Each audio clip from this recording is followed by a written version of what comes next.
ఎందుకు సార్ మన ఒక కామెంట్స్ చదివా మీ సాంగ్కే బారిస్టర్ శంకర్ నారాయణ దానిలోనే ఈయన చిరంజీవి గారిలో ఉండటమే కదా డాన్స్ కూడా ఆయననే చేస్తున్నాడు అని చెప్పి కొన్ని కామెంట్స్ చదివాను సార్. వస్తాయి సార్, అట్లాగా ఉంటాయి. అది నేనైతే ఎప్పుడు కూడా అలా చేయాలని ప్రయత్నం కానీ ఎప్పుడు కానీ ఆ విషయానికి నాకు టీవీ ఇండస్ట్రీకి వచ్చిన తర్వాత ఇది ఆల్మోస్ట్ కొంచెం ఇదైంది సార్. పోలికలు అయితే ఉన్నాయని అంటారు కానీ పర్ఫార్మెన్స్ విషయంలో కానీ ఇంకొక విషయంలో కానీ ఎక్కడ కూడా నాకు ఒక సపరేట్ ఇమేజ్ అనేది మాత్రం ప్రేక్షకులు ఇచ్చారు సార్. అది ఇక్కడ ఒకటి ఉంటుంది సార్, ఏంటంటే చాలా ఇంటర్వ్యూస్లో బుల్లితెర మెగాస్టార్ అని ప్రభాకర్ గారిని అనటం జరిగింది, ఎక్కువ మీ దాకా వచ్చే ఉంటుంది. అయితే అంతకుముందు మీకు మిమ్మల్ని మీ రాజ్ కుమార్ అనే గుర్తు ఎవరికి ఉండేది కాదు. అంటే మేము చిన్నప్పుడు కూడా డూబ్ చిరంజీవి ఏదో అనుకునేవాళ్ళం, కానీ డూబ్ చిరంజీవి కాస్త వివి రాజ్ కుమార్ అయింది సీరియల్కి వచ్చిన తర్వాతే. మీ యొక్క స్టార్డమ్, మీ యొక్క ఐడెంటిటీ బాగా పెరిగింది. అయితే నాకు ఒకటే సార్, అప్పుడు బాగా అంటే మీరు అంటే వెండి తెరను వదిలి చిన్న తెరకి బుల్లి తెరకి వస్తున్నప్పుడు ఏమైనా ఫీల్ అయ్యారు సార్? అంటే అయ్యో నా డ్రీమ్ అది కదా, నేను దీనికి వచ్చేస్తున్నా అని. ఆ టైంలో మీరు అసలు ఎలా, అంటే మీ అంతర్మదనం? ఇదే కష్టం వేరే స్టేట్లో పడదాం అని చెప్పేసి నేను తమిళ్లో సినిమాలు చేశాను, కన్నడ కూడా వెళ్ళారంట కదా? కన్నడకి వెళ్ళాను. హీరోకి ఎప్పుడు కౌంట్ వచ్చేసి స్టార్డమ్ సార్. అందులో ఇప్పుడున్న పరిస్థితుల్లో ఒక హీరోకి ఒక మాస్ హిట్ అనేది లేకపోతే హీరో సర్వైవ్ అవ్వడం ఎక్కువ కాలం కష్టం. అంతకుముందు కథ వేరు, 90s తర్వాత కథ వేరు. అంతకుముందు హీరోస్ వచ్చి మాస్ సినిమాలు చేసేవాళ్ళు, క్లాస్ సినిమాలు చేసేవాళ్ళు, ఫ్యామిలీ స్టోరీస్ చేసేవాళ్ళు, కామెడీ సినిమాలు అన్నీ చేసేవాళ్ళు. బట్ 90s తర్వాత మీరు హీరోస్ని చూడండి, మీరు ఎన్ని అయినా చేయండి, ఒక్క మాస్ హిట్ అనేది లేకపోతే వాళ్ళ కెరీర్ అనేది ఇది ఉండదు. అవును సార్. ఒక సర్వైవల్ అనేది ఒక ఇది అనేది ఉండదు. అవును సార్. కరెక్ట్గా ఆ టైంలో వచ్చిన ఆర్టిస్టులం మేము. అవును సార్. ఆ కరెక్ట్ అయిన హిట్ నాకు పడలేదేమో అని నాకు ఒక ఫీలింగ్. ఒక మంచి మాస్ హిట్. ఇప్పుడు నేను కర్ణాటకకి వెళ్ళాను. కర్ణాటకలో నేను చక్కగా శోభన్ బాబు గారి లాగా, జగపతి బాబు గారి లాగా మంచి ఫ్యామిలీ స్టోరీస్ చేశాను. మంచి నాకన్నా 1 year ముందు మన బ్రదర్ సాయి కుమార్ గారు వచ్చారు అక్కడ. పోలీస్ స్టోరీ అసలు ట్రెమెండస్ హిట్ అనమాట అక్కడ. అంటే ఒక మాస్ ఎలిమెంట్ ఉన్న సినిమా అది సాయి కుమార్ గారికి. అలాంటి హిట్ నాకు ఒకటి పడి ఉంటే అక్కడ యాక్షన్ హీరోగా అసలు వరుసగా వస్తున్నాయి సినిమాలు, అసలు వేసుకుంటూ వెళ్ళిపోతున్నాను. కానీ నాకు వచ్చిన సినిమాలన్నీ ఆ టైంలో ఎట్లా అంటే చెప్పాను కదా, ఫ్యామిలీ స్టోరీస్, మంచి లవబుల్ ఇది హీరో, అలాగా మంచి ఫ్యామిలీ స్టోరీస్ అలా తీసుకుంటూ వెళ్ళాను. ఓకే. ఇలాంటి మాస్ హిట్ ఒకటి పడి ఉంటే గనక కెరీర్ అనేది ఇంకొకలాగా ఉండేది. ఇందాక నేను ఒక ట్యాగ్ అంటున్నాను కదా సార్, సూపర్ స్టార్ ట్యాగ్ అని. అది ఎందుకన్నానంటే అది యాక్చువల్గా సూపర్ స్టార్ కృష్ణ గారు ఒక సంవత్సరానికి 8 సినిమాలు చేశారు. చాలా గొప్ప, 8 కదా, ఇంకా ఎక్కువ షూటింగ్లు చేశారు, చాలా గొప్పగా చెప్పుకుంటూ ఉంటాం. అవును. కానీ నేను మీ గురించి విన్నది ఏంటంటే ఒకేసారి 8 సీరియల్స్ చేశారంట కదా సార్ మీరు? అవును సార్. సార్ అసలు సినిమాలు అంటే వేరు, ఆయన సూపర్ స్టార్, ఆయన చేసుకుంటూ వెళ్ళారు. సీరియల్ అంటే నాకు ఇప్పుడు అడిగితే 3 సీరియల్స్ చేయడానికి అయిపోతారు చాలా మంది, ఆ డేట్లు ఈ డేట్లు అని. 3 ఏంటి సార్, 2 సీరియల్స్ దాటి 3వదంటే తర్వాత మీ ఆరోగ్యం ఒక 6 నెలల తర్వాత చెక్ చేసుకుంటే బీపీలు, షుగర్లు పైన దీనికి ఆంతుంటాయి టాప్ పీక్స్కి. అసలు ఇప్పుడు అసలు కుదరదు సార్. అప్పుడు 2 ఛానల్స్ ఉండేటివి మెయిన్గా, జెమినీ, ఈటీవీ. నాకు ఇందులో ఒక 3 సీరియల్ వచ్చేటివి, ఇందులో 3 సీరియల్ వచ్చేటివి, ప్లస్ తమిళ్ 2 జరుగుతూ ఉండేటివి. Tamil. Okay okay. So 8 serials నాకు అలాగా 2 years చేశాను సార్. 8 serials 2 years. మెడ్రాస్లో అయితే డైలీ 3 shifts కింద పనిచేశాను సార్ నేను. 3 shifts. హైదరాబాద్ వస్తుండేవాడిని, మళ్ళీ ఇక్కడ ఈటీవీకి వచ్చేవాడిని, తర్వాత మళ్ళీ మేము ఆర్కే టెలిషో మనోయజ్ఞం దీనికి వచ్చేవాడిని. సో ఇట్లాగా అటు ఇటు ఎట్లా పనిచేసి అంటే అప్పట్లో సార్ ఎలా ఉండేదంటే, సార్ మీరు ఒప్పుకోండి సార్ మేము చూసుకుంటాం అనేవాళ్ళు. వాళ్ళు అడిగారు కాబట్టి నేను చేయగలిగాను, కానీ అన్నీ నాకు కావాలి, నాకు ఇచ్చేసాను నేను ఎప్పుడైనా అట్లా గెలుక్కుంటామా సార్? మీరే చెప్పండి. గెలుక్కొని అందరి దగ్గర తిట్లు తినడం కుదురుతుందా? వాళ్ళు తిట్టే తిట్లకి, ఆ శాపాలకి మన జీవితాలు సగం శాపాలతోనే పోతాయి. వాళ్ళు అడిగి చేశారు కాబట్టే, వాళ్ళు అడ్జస్ట్ చేసుకున్నారు కాబట్టే నేను చేయగలిగా, లేకపోతే సమస్య లేదు. ఏంటి సార్ ఏంటి, ఒక నెల అయిపోయాయి కదా సినిమా, ఒక నెల అయిపోయేది. అప్పట్లో కొన్ని సంవత్సరాలు రన్ అవుతా ఉండేవి. కొన్ని దానిలో డ్యూయల్ రోల్ నేను ఫాదర్ సన్ ఇవన్నీ చేసుకుంటూ వచ్చా. మళ్ళా ఇన్ని చేసినా కూడా నేను ఒకటి జాగ్రత్త పడేవాడిని. ఇప్పుడు ఒక సీరియల్కి ఒక ఐడెంటిటీ ఉండాలి సార్. అన్ని దానిలో ఒకేలాగా ఉన్నాం అనుకోండి, ఇది ఏ సీరియల్ రా నాయనా, అన్ని దానిలో ఒకే టక్ ఉంటుంది, అన్ని దానిలో ఒకే ఇది ఉంటుంది, ఒకే టై ఉంటుంది, ఒకే షూ ఉంటుంది, ఒకే ఏ సీరియల్ అబ్బా అని వాళ్ళకే డౌట్ రాకూడదు ఆడియన్కి. పలానా గెటప్ పలానా ఇది అని, కానీ ఆ సీరియల్ పేరు చెప్పేయాలి వాళ్ళు.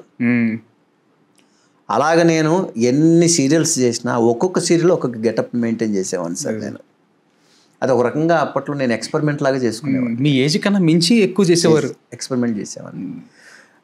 ఫాదర్ అండ్ సన్ అవి కొన్ని నేను సినిమాల్లో మన పెద్దవాళ్ళని గైడ్ లైన్స్గా తీసుకొని ఫాదర్ సన్, ఫాదర్కి ఏ ఇది ఉండాలి, ఈ క్యారెక్టరైజేషన్కి ఏ గెటప్ ఉండాలి, ఈ యంగ్ క్యారెక్టర్కి ఎలా ఉండాలి అనే దాని మీద నేను ఆ డ్రెస్సింగ్ కానివ్వండి, ఆ బాడీ లాంగ్వేజ్ కానివ్వండి, గెటప్స్ కానివ్వండి, మేకప్ అంటే చాలా ఇష్టం సార్ నాకు. మేకప్స్ మీద కొన్ని ఎక్స్పెరిమెంట్లు చేశాను నేను. అవును సార్, చాలా ఫొటోస్ కూడా నేను సోషల్ మీడియాలో చూసాను. ఎక్స్పెరిమెంట్స్. ఇప్పుడు నాకు పలానాదో ఒకటి నచ్చిందండి, ఒక జస్టిస్ చౌదరి రామారావు గారి గెటప్ నచ్చింది, లేకపోతే కొండవీటి సింహం రామారావు గారి గెటప్ నచ్చింది. ఆ మీసం, ఆ విగ్గు, ఆ కనుబొమ్మలు, ఆ ఆర్ట్, ఆ విధంగా ఆ మెజర్మెంట్స్తో నా ఫేస్కి అయితే ఎలా ఉంటుంది అనేది నేను ఎక్స్పెరిమెంట్ చేశాను సార్. ఈ సందర్భంగా మీకు నేను ఓ 2 గెటప్లు నేను మీకు ఇస్తా. ఓకే సార్, దీంట్లో పంపిస్తా. ఒక జస్టిస్ చౌదరి కానీ, ఒక కొండవీటి సింహం కానీ, ఈ దీంట్లో మీసం మెజర్మెంట్స్ ఉంటాయి చూసారండి, ఐబ్రోస్ మెజర్మెంట్స్, విగ్ మెజర్మెంట్, తర్వాత డ్రెస్సింగ్, బాడీ లాంగ్వేజ్, ఆ షాడోస్, ఆ కట్టింగ్స్, మేకప్లోనే ఎన్ని ఉంటాయి. ఊరికే మేకప్ అంటే ఊరికి పూసేసుకొని రెడీ, అది కాదు మేకప్. కంటి దగ్గరతో సహా కళ్ళు ఎంతో యాక్ట్ చేస్తాయండి. 50% అసలు కళ్ళే యాక్ట్ చేస్తాయి మనకి. సార్ ఆ కంటికి కూడా మంచి మేకప్ ఉంటుంది ఎప్పుడు కూడా. సో కల్టితోనే యాక్ట్ చేస్తారా వీళ్ళు అని అంటుంటాం. ఆ కంటి మీద ఎంత జాగ్రత్త తీసుకోవాలండి మనం. ఊరికే ఇష్టం వచ్చినట్టు పౌడర్ పులి వేసుకొని రెడీ అంటే బూజు బొమ్మలాగా ఉంటారు. అలా కాదు కదా. మేకప్లో అలాగా నేను ఒక దగ్గర ఒక 24 గెటప్స్ని ఎక్స్పెరిమెంట్ చేశాను సార్ నేను. Okay sir. ఒకసారి నాకు ఏదో ఇండస్ట్రీ స్ట్రైక్ ఏదో అప్పుడు ఏదో ప్రాబ్లంతో ఆ 10 రోజులు ఊరుకుండకూడదని చెప్పి 4 రోజులు ఫోటోషూట్ పెట్టేశాను నేను. 4 days ఫోటోషూట్ జరిగింది. 4 days 24 గెటప్స్. నేను సోషల్ మీడియాలో గెటప్స్ అన్నీ ఉంటాయి అసలు. అవన్నీ మనం కొత్తగా సృష్టించిన గెటప్లు కాదు అవి. నేను చూసాను పాతవే. నేనైతే ఎలాగుంటానని ఎక్స్పెరిమెంట్ చేసుకున్నాను. నేను ముందు ఏదో సినిమాలో ఏమో అనుకున్నా, తర్వాత అర్థమైంది నాకు నార్మల్గా షూట్ చేసి పెట్టారు అని చెప్పేసి. జనాల్లోకి సార్ మీ గురించి ఏ కాంట్రవర్సీస్ ఉండవు, బాగా కూల్ గోయింగ్ అంతే, ఆయన చుట్టూ ఏం ఉండవు అని చాలా మాట్లాడుకుంటూ ఉంటారు. ఒక్కసారి మీ పాస్ట్కి వెళ్దాం సార్. అసలు శంకర్ నారాయణ గారు మీ ఫాదర్, ఆయన అంటే స్ట్రిక్ట్గా ఉండేవారు సార్ ఇంట్లో. మీరు ఎలా ఉండేది అంతా? సార్ ఆయన అంటే భయం మాకు. ఓకే, టెర్రర్ మనిషి ఆయన. ఆయన ఇంకోటి ఆయన రంగస్థల నటుడు అంటే కదా సార్, స్టేజ్ యాక్టర్ అంట ఆయన. ఆయన మంచి స్టేజ్ ఆర్టిస్టు. పరిషత్తుల్లో అదే సార్ బెస్ట్ యాక్టర్ గా రామారావు గారి చేతుల మీదుగా ప్రొద్దుటూరులో పరిషత్తుల్లో తీసుకున్నారు ఆయన. అదే సార్ అవార్డు తీసుకున్నారు ఆయన. ఆయనకి అందుకనేసి మనం యాక్ట్ చేసేటప్పుడు ఆయన మనం ఏం చేస్తున్నాం అనేది వెంటనే కనిపెట్టేస్తుంటాడు ఆయన. డైలాగ్ ఏంట్రా, ఫస్ట్ నన్ను డైలాగ్ గురించి తిట్టింది మా ఫాదరే. ఓకే. అందులో ఏంటంటే వాళ్ళు స్టేజ్ ఆర్టిస్టులకి ఏంటంటే డైలాగ్ పర్ఫెక్షన్ గా చూసుకుంటారు వాళ్ళు. మిగతావన్నీ మనం బయట ఎన్ని షోకులు పడి, ఎన్ని స్టైల్ బట్టి, ఎన్ని ఇది చేసుకున్నా కెమెరా ముందు డైలాగ్ దగ్గర, స్టేజ్ ఆర్టిస్టుల దగ్గర మనం దొరికిపోతాం. అవును సార్, ఖచ్చితంగా దొరికేస్తాం. సో మా ఫాదరు తల కొట్టేసుకునేవాడు. అయ్యో ఎందుకురా పరిగెడుతున్నావు, డైలాగ్ కరెక్ట్గా చెప్పురా బాబు అంటున్నాడు. అట్లాగా ఆయన. యాక్చువల్లీ మీకు ఒక సందర్భం చెప్పాలి సార్ మీ గురించి. మామూలుగా మా ఫ్రెండ్స్ అంటే మా 4 ఉండే వాళ్ళు వెనకాల కూర్చునేటోళ్ళం, బ్యాక్ బెంచర్స్. సినిమా ముందు రోజు ఏ సినిమా వస్తే దాని గురించి మాట్లాడుకుంటూ కాలక్షేపం చేస్తూ ఉండేవాళ్ళం మామూలే. ఫ్రెండ్స్ మామూలు. అయితే ముందు తేజ టీవీలో మీ సినిమా ఒకటి వచ్చింది సార్, అందరు డూప్లే దానిలో. మీరు చిరంజీవి డూప్ ఏదో సినిమా చేశారు, ఎన్టీఆర్ నగర్. ఎన్టీఆర్ నగర్ ఎగ్జాక్ట్లీ. ఆ సినిమా గురించి నెక్స్ట్ డే డిస్కస్ చేస్తూ ఉంటే ఎవరో ఒకడు సొల్లు కబుర్లు చెప్పేవాడు ఒకడు ఉంటాడు కదా, వాడు ఏమన్నాడంటే మాతో, మీకు ఒక విషయం తెలుసా, అతను డూప్ కాదు, చిరంజీవికి చిన్న తమ్ముడు, వాళ్ళకి గొడవలు అయిపోయి తోసారు ఇంట్లో నుంచి అంటే ఇంకా మనకి తెలియని విషయం ఒకటి తెలిసింది, ఇంకా మామూలుగా కాదని చెప్పేసి అందరికి స్కూల్లో చెప్పడం స్టార్ట్ చేసాం. సార్ ఇంటికి వెళ్ళాను సార్, ఇంటికి వెళ్ళి సినిమా చూస్తున్నాం, విధి సీరియల్ అనుకుంటా మీద వస్తుంది, మా డాడీ పక్కన కూర్చొని నేను చూస్తున్నా, ఆయన స్టేజ్ యాక్టర్, డాడీ చిరంజీవి తమ్ముడు గొడవలు అయిపోయినాయి అంట, ఇంట్లో గెంటేశారంటే ఇన్ని నాకనే చెవు పెట్టుకునేది.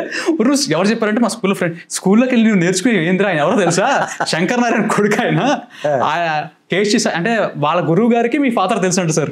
ఓహో బాగా పరిచయం అంట. వాళ్ళ అబ్బాయి నువ్వు వెళ్ళి చేసేవి ఇవి అంటారు పోనీ చెప్పేసి. ఇది తెలియదు అనుకోండి ఆయనకి, వాళ్ళ కొలీగ్ ఫ్రెండ్ కొడుకు అని తెలియదు అనుకోండి, పాప ఆయన కూడా నమ్మేసేవాడు. అంతే కదా. ఏ సార్ ఈ గాసిప్లో ఇప్పుడు బాగా అదేంటి ముగ్గురు మునగాళ్ళు సినిమా, మూడో చిరంజీవి గారు ఉంటారు కదా, డాన్సర్ చిరంజీవి గారు, అది నేనే చేశానని పుకారు వచ్చేసింది. ఓకే, ఎంత లెవెల్కి వెళ్ళిపోయిందంటే అది రాజ్ కుమారే అని వచ్చేసింది. మీడియా వాళ్ళు కూడా అడిగేవారు నన్ను. అప్పట్లో అంతా మీడియా వాళ్ళు ప్రతిరోజు ప్రతి సెట్కి వెళ్తారు, సెట్స్కి వెళ్తూ ఉంటారు కదా. ఎన్నిసార్లు ముగ్గురు మునగాలు సెట్కి వెళ్ళావు, నువ్వు అసలు ఎప్పుడు కనపడలేదే, ఎప్పుడు చేసావు, నువ్వే అని టాక్ ఉంది బయట అని మీడియా వాళ్ళు అడితే, దండం సార్ మీకు, నేను కాదు అది, ఎవరి మీద ఒట్టేయమంటారు చెప్పండి, నేను ఒట్టి పెట్టిన అసలు లేదు, అది ఏదో వచ్చింది పుకారు, నాకు తెలియదు, నేనైతే చేయలేదు అసలు, అది కానే కాదు అని చెప్పి నేను చెప్తే, అవునా బయట చూడు ఎంత స్ప్రెడ్ అయిపోయిందంటే, ఆ డాన్సర్ చిరంజీవి గారు మూడో చిరంజీవి గారు నేనే అని పుకారు వచ్చేసింది, అంత లెవెల్లో వచ్చింది. యాక్చువల్లీ ఇది జనాల నుంచి పుట్టిన పుకారు సార్, ఎందుకంటే ఆ చిన్నప్పుడు నేను కూడా విన్న మాట ఇది.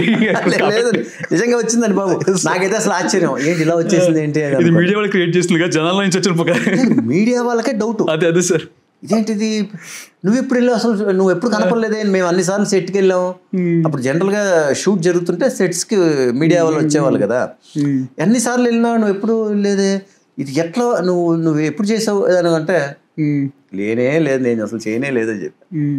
సో అట్లా ఒక్కసారి ఇది వస్తుండేది. సార్ అంటే ఇప్పుడు యాక్టర్ అవ్వాలనేది డాడీ దగ్గర నుంచి వచ్చిందా, ఆయన నాటకాలు చూసి అవి? మామూలుగా ఆయన స్టేజ్ ఆర్టిస్ట్, ఇవన్నీ తెలుసు మనకి. తర్వాత చిన్నప్పుడే మనం స్కూల్ డేస్ నుంచే స్కూల్లోనే అసలు సపరేట్గా నువ్వు అలా ఉన్నావు, ఇలా ఉన్నావు, ఆ హీరో లాగా ఉన్నావు, ఈ హీరో ఇలాగ అన్నీ చెప్తూ ఉంటే మనం ఒక రకంగా నేను కూడా హీరోనే అనే ఫీలింగ్లో తిరుగుతాం. అప్పుడు ఏముందండి, ఎవరైనా ఒక హీరోతో పోలిస్తే మనం కాలు ఎగరేసుకుని తిరిగేస్తుంటాం మనం. నాకు ఆ విధంగా ఫస్ట్ ఎవరి పేరు వచ్చేది, కార్తిక్ పేరు వచ్చేది నాకు ఎక్కువ. కార్తిక్ లాగా ఉంటాడు, కార్తిక్, ఇక్కడ చిరంజీవి, ఆ చిరంజీవి గారి పేరు అసలు ఫస్ట్లో వచ్చేది కదా, కార్తిక్ పేరు ఎక్కువ. Okay okay. సో అంటే మనం అందులో ఆ టైంలో ఆయన కార్తిక్ గారివి ఒక 2-3 సినిమాలు, ఘర్షణ, అన్వేషణ, అభినందన, పుణ్యస్త్రీ ఇలాంటి సంథింగ్ ఏదో సినిమాలు, సీతాకోక చిలుక ఇలాంటివన్నీ. సీతాకోక చిలుక అప్పుడు పెద్దగా ఆయన ఇది కాలేదు కానీ, అంటే మంచి హిట్ అది తెలియదు కానీ, ఆ తర్వాత సినిమాలు ఆయనకి పీక్స్. ముఖ్యంగా అసలు యూత్ లో పెద్ద ఫాలోయింగ్ ఆయన. సో ఆయనతో పోలుస్తూ ఉండేవారు నన్ను ఎక్కువ. మనం ఇంకా అసలు నిజంగా నేను కూడా హీరోనే అన్నట్టుగా ఫీలింగ్ లో ఉండేవాళ్ళం. కాలేజీలో ఎవరైనా ఒక్కరు మనల్ని మెచ్చుకుంటే వాళ్ళ హీరోతో పోలిస్తే మనం కూడా కాలు ఎగరేసుకుని తిరిగేస్తుంటాం కదా, అదొక ఫీలింగ్ లో ఉండేవాళ్ళం. కట్ చేస్తే మా నాన్నగారితో పాటు ఆయన సినిమాల్లో కూడా యాక్ట్ చేశారు కొన్ని సినిమాలు. కాకపోతే ఆయన ఉద్యోగ రీత్యా ఆయనకి హైయర్ అఫీషియల్స్ మెమో ఇచ్చారు, ఆయన నువ్వు యాక్టింగ్ అన్నా చేసుకోండి మీరు, లేదంటే సినిమాలన్నా జాబ్ అన్నా చేయండి, లేదంటే సినిమాలన్నా చేసుకోండి అని ఆయనకి ఇది ఇచ్చారు. ఇంకా తర్వాత ఆయన లేదు, పిల్లలు పెద్దవాళ్ళు అవుతున్నారు, ఇంకా మనం ఆడపిల్ల కూడా పెళ్ళిడికి వస్తుంది, ఇంకా జాగ్రత్తగా ఉండాలని చెప్పి తర్వాత వదిలేశారు ఆయన. ఆయనతో పాటు ఆ షూటింగ్లకి వెళ్ళేటప్పుడు నేను ఈ సినిమా షూటింగుల్లో లైట్స్, హడావిడి, సినిమా సెట్, అలాగే నేను మా నాన్నగారితో పాటు వెళ్ళిన షూటింగ్ ఆలయ శిఖరం, చిరంజీవి గారు హీరో, ఆలయ శిఖరం. ఆ షూటింగ్లో ఫస్ట్ చిరంజీవి గారిని చూసింది అక్కడే నేను. ఎంత సార్ ఏజ్ మీది అప్పుడు? నేను ఎంత సార్ అప్పుడు ఇంటర్మీడియట్, 10th అయిపోయి ఇంటర్మీడియట్లో ఉన్నా. Okay okay. అప్పుడు తిరుపతిలో ఫాదర్ పని చేస్తున్నారు, తిరుపతిలో. తిరుపతిలోనే ఆ షూటింగ్ మొత్తం జరిగింది, ఆలయ శిఖరం. ఓకే. ఆ పర్మిషన్స్ అవన్నీ కూడా నాన్నగారు ఇప్పించారు ఆ షూటింగ్కి.